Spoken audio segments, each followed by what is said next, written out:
Hello everyone, welcome back to my channel. সেদিনকে ready হয়ে চলে গেছিলাম কলেজে। আমাদের ক্লাস এখন 1 ঘন্টা পর, তাই আমরা কোথায় যাচ্ছি? ময়ূরপঙ্খী ঘাটে। বিশাল সুন্দর আজকে ওয়েদার। বরাবরই গঙ্গার ঘাট আমার ভীষণ প্রিয় জায়গা, আর তাও যদি এরকম একটা সুন্দর ওয়েদার হয় তাহলে তো বলার কোনো কথাই থাকে না।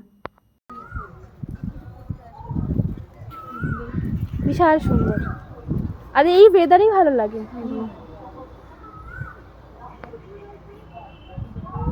দুটো মেয়ে আছি আর ফটো তুলবো না তা তো হয় না, তাই আমরা দুজন মিলে একটু ফটো শ্যুট করে নিলাম।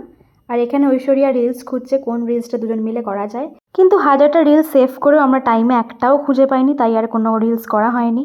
এই ময়ূরপঙ্খী ঘাটে তোমরা কে কে এসছো অবশ্যই কমেন্টে জানাও। এটা কিন্তু আমাদের কলেজ থেকে খুবই কাছে। আমাদের মিষ্টি ময়ূর, বাবা ময়ূরটা রঙ আছে। ময়ূরের পিঠে বসবি? ঘোরাঘুরি কমপ্লিট করে আমরা চলে এসেছি কলেজে। আর সেদিনকে আমাদের কেমিস্ট্রি প্র্যাকটিক্যাল ছিল। সায়েন্সের স্টুডেন্টরা অবশ্যই রিলেট করতে পারবে, কেমিস্ট্রি ল্যাব কিন্তু আমাদের সবচেয়ে প্রিয় জায়গা।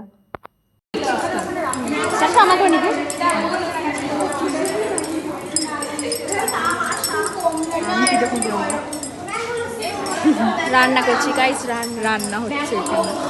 এই তো বয়লিং শুরু হয়ে গেছে। আমরা কাটোয়া লাইনের প্যাসেঞ্জার, তাই আমাদের ট্রেনের জন্য সব সময় দৌড়াতেই হয়। এবারও আমরা দৌড়ে একদম ট্রেনটা ধরেছি, যা হোক করে পেয়েছি।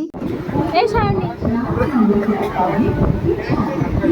টিফিন একটু ছোলা নিয়ে গেছিলাম, সেটাই সবাই শেয়ার করে খেলাম। আর বাড়ি এসে লাঞ্চ করলাম। লাঞ্চে ছিল পোলাও, এঁচড়ের তরকারি, ডিমের কারি আর চিকেন। পয়লা বৈশাখে কটা জামা আমার স্টিচ করতে দিতে হতো, তাই মায়ের সাথে বেরিয়েছিলাম পাড়াতে। রাত্রিবেলা নিজের জন্য বানিয়ে নিলাম চিকেন সুইট কর্ন স্যুপ। মিষ্টি মুখ করে দিনটা শেষ করলাম। সো টাটা, দেখা হচ্ছে নেক্সট কোনো মিনি ব্লগে। Till then by.